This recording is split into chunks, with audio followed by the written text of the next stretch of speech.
1절 말씀에 보면은 이는 모세가 요단 저쪽 숲 맞은편에 아라바 광야 곧 바란과 도벨과 라반과 하스롯과 디삽 사이에서 이스라엘 무리에게 선포한 말씀이니라 그랬습니다.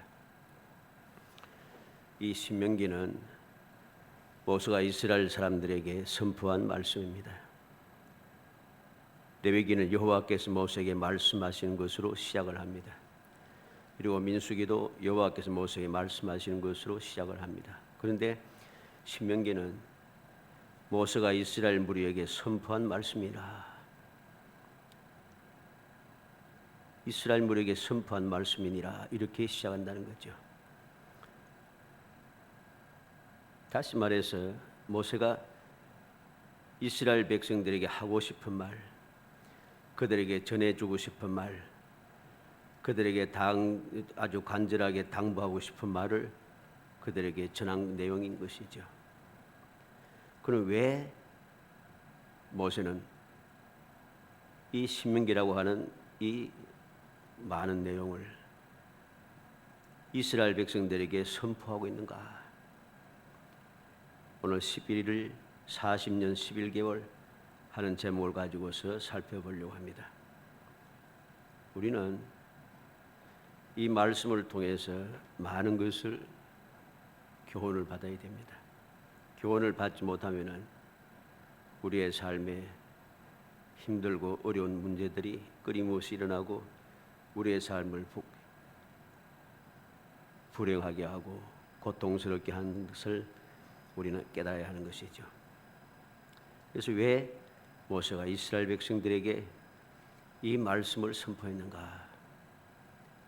첫 번째로 2절로 3절에 보면 호렙산에서 세일산을 떠나 세일산을 지나 가데스 바네아까지 10하루길이었더라.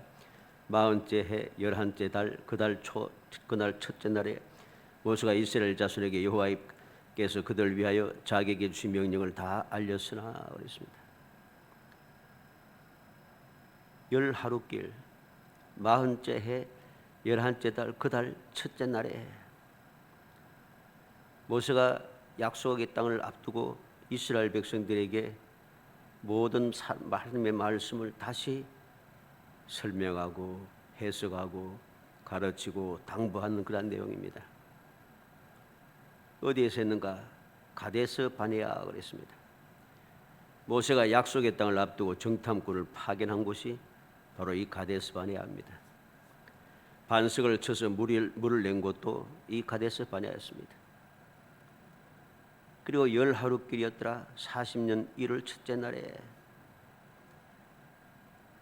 하나님의 말씀을 믿고 순종하였으면 11일 만에 도착하였을 그 거리를 11일 만에 도착하고 들어갈 수 있는 그 약속의 땅, 그 놀라운 그 장소를 40년 11개월이나 소요했다는 사실을 이스라엘 백성들에게 깨우쳐 주는 말씀이죠.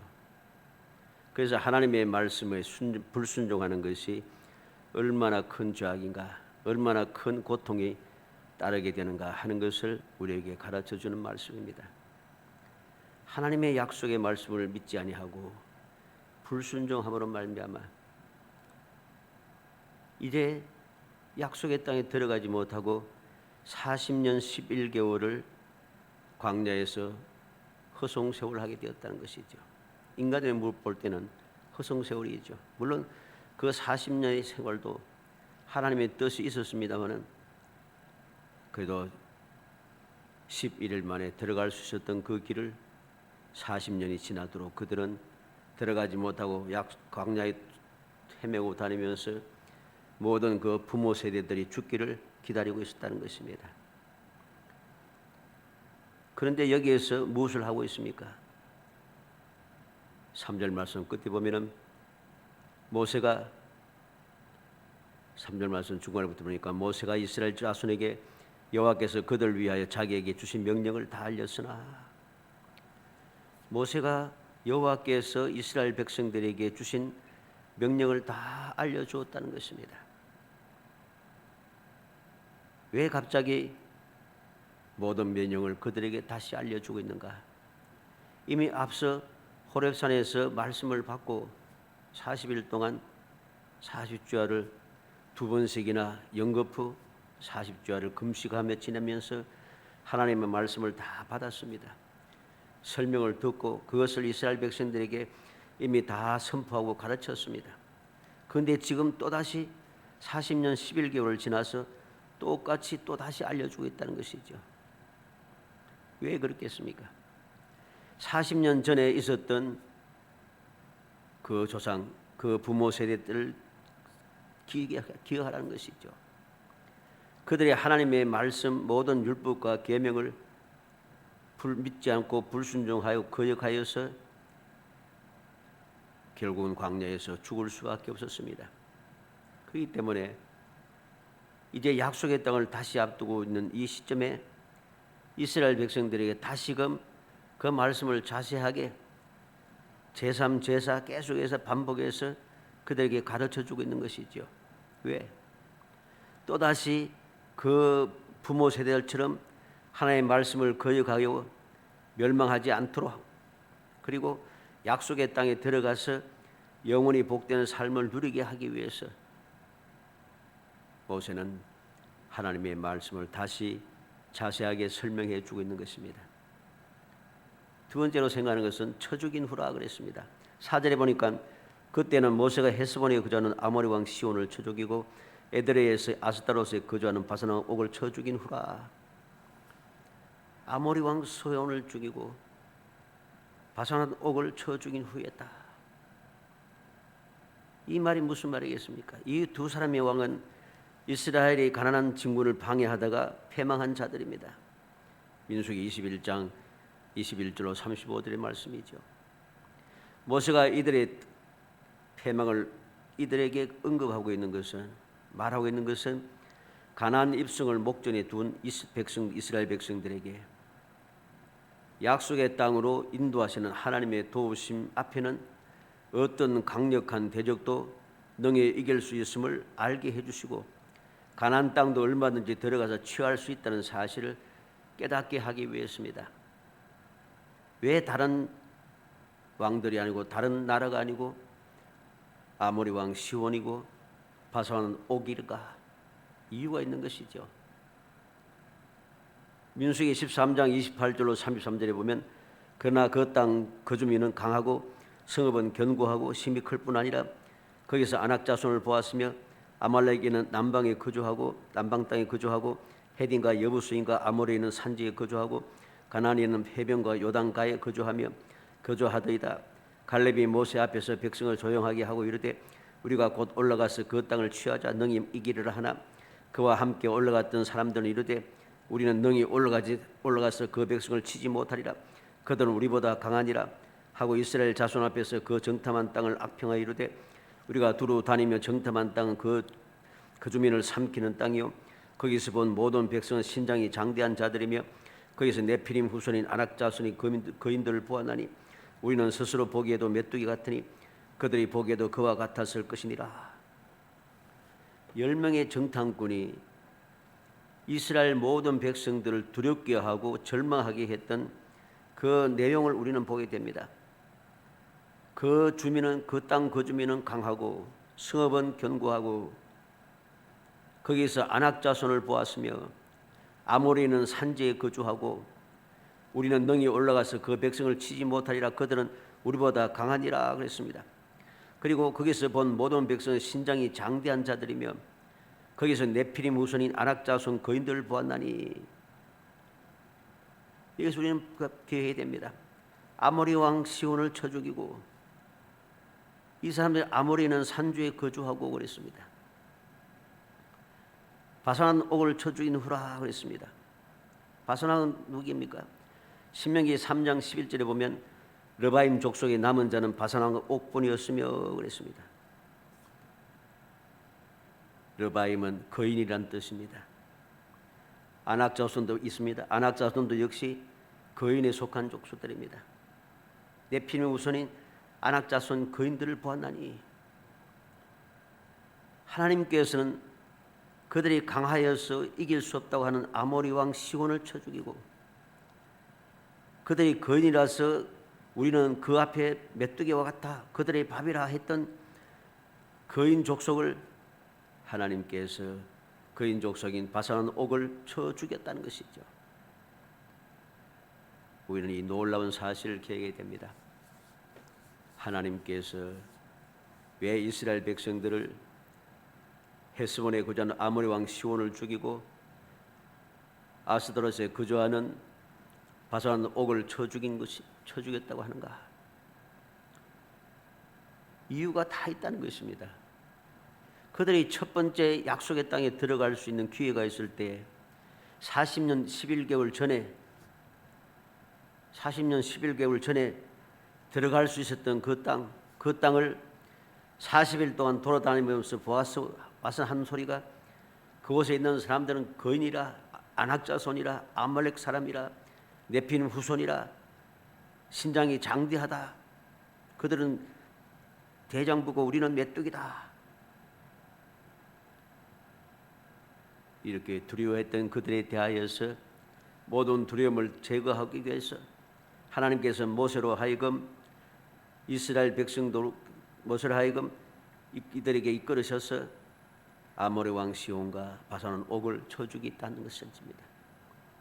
아무리 거인이고 아무리 장대한 사람이고 네피림 후손이라도 걱정할 거 없다는 것이죠. 너희 조상들이 너희 부모 세대들이 그렇게 두렵게 생각했던 그 거인들 너희들이 이렇게 쳐 죽였다 하는 것을 보여주시는 것입니다. 세 번째로 보면 들어가서 그 땅을 차지할지니라 그랬습니다. 8절 말씀에 보면 내가 너희 조상 아브라함과 이삭과 야곱에게 맹세하여 그들과 그들의 후손에게 주리라 한 땅이 너희 앞에 서니 들어가서 그 땅을 차지할지니라. 그 땅을 차지할지니라. 40년 전에도 이러한 명령이 똑같이 주어졌습니다. 그 땅을 차지할지니라. 그 땅을 차지하라고 하나님께서 말씀하셨는데 이제 또다시 모세를 통해서 들어가서 그 땅을 차지할지라니라고 말씀합니다. 왜? 아브라함과 이삭과 야곱에게 맹세하고 그들의 후손에게 주리라고 한 약속의 땅이라는 것입니다. 부모들은 말씀에 불순종하지 아니하고 어느 길로 가면 좋을지 정탐을 하자고 제안을 했습니다. 이 말이 무슨 말입니까? 하나님께서 선물을 주셨는데 이게 진품인지 보조품인지 한번 살펴보고 받을 수 있는지 없는지 한번 살펴보고 내가 받든지 말든지 하겠다. 이 말이죠. 하나님께서는 약속한 땅이니까 들어가서 취할지니라 했는데 이들은 그 말을 거역하고서 우리가 먼저 들어가서 한번 살펴봅시다. 하나님의 말씀을 믿지 못하는 것이죠. 들어가서 취하라 하는데 그 말씀을 거역한 것이죠. 하나님의 말씀을 믿고 들어갔으면 아무 문제가 없는데 왜 하나님께서 애굽 땅에서부터 시작해서 기적을 베푸시듯이 지금 이 약속의 땅에도 기적을 베푸셔서 그들이 단번에 들어갈 수 있을 텐데 그들이 불신하고 불순종하게 되니까 결국 어떤 문제가 생깁니까? 부정적이고 불신앙적이며 어리석은 생각을 가지게 된다는 것입니다. 말씀을 거역하게 되니까 눈으로 보는 모든 것, 체험한 모든 것들이 다 부정적이 되어버립니다. 가나안 땅에 살고 있는 사람들 그들은 보고 얼마나 크고 장대한지 스스로 생각이 우리는 저들 비하면 메뚜기 같은 존재라 그렇게 생각해 버렸습니다. 이들의 말을 들은 모든 백성들이 밤새도록 통곡하고 있던 것이죠. 그리고 한 일이 무엇입니까? 모세와 아론을 원망합니다. 차라리 우리가 애굽에서 그냥 죽거나 광야에서 죽었다면 좋았을 텐데 어찌하여 여호와가 우리를 이곳까지 인도하여 저들에게 죽게 하는고 우리의 처자들이 사로잡혀 가면 어떻게 하는가? 다시 애굽으로 돌아가자. 하나님께서 주시는 승리와 영광과 풍성한 축복의 기회는 언제나 믿음에 달려 있습니다. 온 이스라엘 백성들이 부정적인 10명의 정탐꾼의 말만 듣고 통곡을 합니다. 결국은 11일 만에 들어갈 수 있었던 땅이 40년 11개월이 지나서 들어가게 되었다는 것이죠. 믿음의 눈으로 보는 사람은 언제나 문제를 무엇으로 봅니까? 우리의 밥으로 보는 것이죠. 민수기 14장 9절에 여호수아와 갈렙은 뭐라고 합니까? 그들은 오직 그들은 말합니다. 오직 여호와를 거역하지 말라. 또 그 땅 백성을 두려워하지 말라. 그들은 우리의 밥이라. 그들의 보호자는 그들에게서 떠났고 여호와는 우리와 함께 하시느니라. 그들은 우리 밥이라. 우리의 보호자는 여호와는 우리와 함께 하신다. 이게 믿음의 사람, 약속의 말씀을 믿는 믿음의 사람, 주님 명령에 순종하는 사람들이 보고 깨닫은 것입니다. 그런데 불신앙의 사람은, 눈으로 보는 사람은 뭐라고 말합니까? 자신을 메뚜기라고 합니다. 스스로 밥이 된 사람은 울고 원망하고 남을 탓하고 종살이 할 때가 좋았다고 하며 다시 종살이 하러 돌아가자 그럽니다. 우리는 기억해야 됩니다. 이 말씀을 보면서 우리는 무엇을 생각이 되겠습니까? 우리는 진정한 주님을 믿고 주의 약속의 말씀을 믿음으로 여호수아와 갈렙처럼 문제가 있을 때마다 이건 우리의 밥이다 라고 그렇게 믿음의 선포를 할 수 있고 믿음의 실행을 할 수 있어야 됩니다. 이 어리석은 10사람의 정탐꾼처럼 나는 밥이다 이렇게 하면서 스스로 멸망을 자처하는 어리석은 사람이 되어서는 안 되는 것이죠. 우리는 기억해야 됩니다. 똑같은 문제를 만났고 똑같은 것을 보았습니다. 똑같은 기간 동안 똑같은 장소를 똑같이 보고 40일 동안 똑같이 돌았습니다. 그런데 10명의 정탐꾼은 문제의 밥이 되어버렸고 2명의 정탐꾼은 문제를 자신의 밥으로 보았다는 것이죠. 왜 이렇게 되었습니까? 믿음이 있고 없고의 차이인 거죠. 약속, 조상 때부터 이어진 약속의 말씀을 믿는 믿음의 사람과 약속의 말씀을 믿지 않는 불신앙의 사람과의 차이인 것입니다. 출애굽기 14장 13절에 너희는 두려워하지 말고 가만히 서서 너희를 위하여 행하시는 구원을 보라. 여호와께서 너희를 위하여 싸우시리니 너희는 가만히 있을지니라. 홍해를 앞두고 뒤따라오는 애국 군사를 보며 두려워하던 백성들에게 모세가 외친 말씀이죠. 두려워하지 말고 너희를 위하여서 행하시는 구원을 보라. 여호와께서 너희를 위하여 싸우시니 너희는 가만히 있을지니라. 문제가 있으면 문제가 있는 곳으로 인도하신 하나님께서 왜 인도하셨는가 하는 것을 우리는 생각해야 됩니다. 우리를 망하게 하기 위해서, 힘들고 지치게 하고 절망하기 위해서, 절망하여서 다시 옛날로 돌아가게 하기 위해서 우리를 이 고통의 길로 이끌으신 것이 아니라는 사실이죠. 하나님께서 권능을 보여주시고 능력을 베풀어 주시며 어떠한 대적도 어떠한 문제도 하나님께서 함께 하실 때 깨끗하게 해결된다는 사실을 우리에게 보여주기 위해서입니다. 역대하 20장 15절에도 보면 이 전쟁은 너에게 속한 것이 아니니 두려워 말라. 이 전쟁은 하나님께 속한 것이니라. 여호사밧 왕과 유다 백성들이 하나님께서 전해주신 그 말씀을 듣고 담대하게 그들은 모든 것을 주님께 맡겼습니다. 두려워했던 그 마음을 다 떨쳐내고 걱정 근심이 많았던 생각들을 다 버리고 약속하신 말씀을 믿고 여호와께서 대신하여 싸워주시는 것을 바라보기 위하여 그 은혜 감사하고 찬송하면서 그 전쟁터로 나아가고 결국은 들어가 골짜기 기적을 체험하게 된 것이죠. 요한복음 10장 29절에 저희를 주신 내 아버지는 만유보다 크시며 아무도 아버지 손에서 빼앗을 수 없느니라. 아무도 하나님 손에서 빼앗을 수 없다고 그랬습니다. 우리는 명심해야 됩니다. 하나님께서 나를 사랑하시다 택하시고 독생자를 보내셔서 우리 죄를 다 담당하게 하시고 우리를 구원해 주셔서 하나님의 자녀 삼아 주셨는데 우리를 망하게 하려고 이끌어 주겠습니까? 하나님의 뜻은 어떠한 상황이라도 주를 믿고 동행하며 주님 인도하신 대로 따르고 주님 명령대로 앞서 나아가면은 하나님께서 모든 것을 이루어 주시는 거죠. 하나님께서 대신 싸워 주시고 하나님께서 구원해 주시고 하나님의 손에서 아무도 빼앗을 수 없도록 우리를 지켜 보호하시며 우리의 모든 삶을 복되게 하신다는 것입니다. 우리는 들어가서 그 땅을 차지할지니라 하신 말씀을 다시 한번 명심해야 되겠습니다. 사랑하는 성도 여러분, 11일 40년 11개월 이 차이를 우리는 다시 한번 생각해야 됩니다. 또다시 문제가 생길까 하여서 모세는 하나님의 말씀을 또다시 증거하기 시작합니다. 언제? 거인들을 다 죽이고 난 다음에 아모리 왕 시온과 바산 옥을 쳐 죽인 후에 다시 한번 그들에게 약속의 땅에 들어가서 어떻게 해야 할 것인지, 어떻게 하면 들어갈 수 있을는지 다시 한번 깨우쳐 주고 있는 것입니다.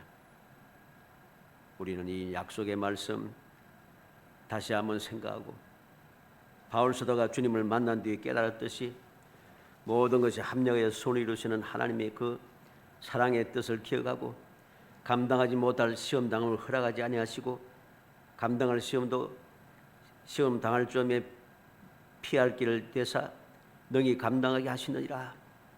주님의 사랑의 그 뜻을 우리는 굳게 믿고 우리가 가는 길을 담대하게 갈 수 있어야 됩니다.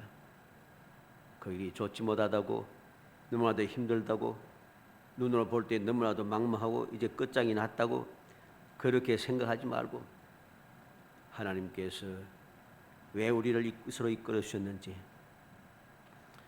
그 주님의 뜻을 생각하고 주님의 사랑을 확신하며 주님의 약속의 영원 불변함을 굳게 믿으며 우리는 그 말씀에 순종하여 어디든지 갈 수 있어야 됩니다. 그렇게 될 때에 믿음으로 나아갈 때 우리는 약속의 땅에 들어가서 영원히 복을 누리는 복된 사람이 될 수 있습니다. 그러나 이 사실을 믿지 못하고 문제를 보면서 답답한 그 현상을 보면서 절망하고 낙심하고 원망하고 남 탓을 하면서 그렇게 살다 보면은 결국은 내가 밥이 되어버린다는 것. 우리는 밥이 아니라 모든 밥을 먹는 하나님의 자녀인 것을 기억해야 됩니다. 하나님께서 어떠한 문제든지 택한 백성들로 하여금 그것을 얼마든지 이겨내고 취하여서 약속된 복을 누리게 하시는 그 사랑의 그 은혜를 우리는 잊지 않고 마음속에 새게 하는 것입니다. 그럴 때 우리의 삶이 평안해지고 우리의 삶이 행복해지는 것입니다. 주님 약속하신 기적의 역사가 바로 거기에서부터 시작이 되는 것이죠. 이제 금년도 얼마 남지 않는 시간이지만은 다시 한번 마음에 새기겠습니다. 아직까지 그 기적을 체험하지 못했으면 우리는 지금이라도 주의 약속을 믿으며 기적을 체험하게 해주시라고 모든 사람들이 누가 봐도 이건 하나님께서 베풀으시는 기적이다 라고 깨달을 수 있는 모든 사람이 기적임을 알게 하시는 하나님의 귀한 은혜를 베풀어 주셔서 마침내 주님께서 허락하신 그 귀한 복을 누리며 주님의 영광을 찬양하고 주님의 존귀하심을 모든 사람 앞에 밝히 증거하며 살아가는 그래서 앞으로의 삶을 주님 주시는 행복함으로 가득 채워주는 영원히 행복한 그런 승리하는 신앙생활을 해야겠습니다. 기도합시다. 사랑이 많으신 아버지 감사합니다. 저희들을 사랑하여 주셔서 택하여 주시고 택한 저희들 귀한 자녀 삼아 주시고 영원히 복받는 삶을 살게 하시고 영원히 행복할 수 있는 길을 이끌어 주심을 감사합니다. 이 모든 사실을 깨닫지 못하여 저희 인간의 눈으로 불신앙의 눈으로 보는 것을 바라보다가 문제에게 먹히고 또 아버지 멸망받을 수밖에 없는 자리에 스스로 빠져드는 어리석은 자가 되지 않도록 성령께서 감화 감동하시고 능력으로 도와주시기를 간절히 바라고 원합니다. 주의 약속의 말씀을 깨달을 수 있도록 지혜와 총명으로 채워주시려고 원합니다. 그래 담대하게 여호수아와 갈렙처럼 이들은 우리의 밥이라고 당당하게 외치며 모든 문제를 이겨내고 모든 문제를 해결하며 극복하여 마침내 주님 약속하신 조상 때부터 약속한 그 귀한 축복의 땅을 마음껏 취하여 누리게 하시고 그곳에 들어가서 준비해 놓으신 모든 축복을 영원히 누릴 수 있도록 은총을 베풀어 주시기를 간절히 바라곤 합니다. 저희의 믿음을 더하게 하시고 저희의 생각을 사로잡아 주시며 제 모든 발걸음을 이끌어 주셔서 담대하게 두려움을 떨쳐내고 믿음으로 전진하고 또 전진하여 마침내 주님께서 약속하신 그 약속을 누리며 귀한 주님의 기적을 체험하여 하나님께서 오늘도 살아계셔서 택한 백성들 위하여 기적을 베푸셨음을 깨닫게 하시고 세상 모든 사람들에게 주님의 살아계신 역사하심을 밝히 증거하는 행복한 신앙생활을 이뤄갈 수 있도록 복 주시기를 간절히 소원하고 예수님의 이름으로 기도합니다. 아멘.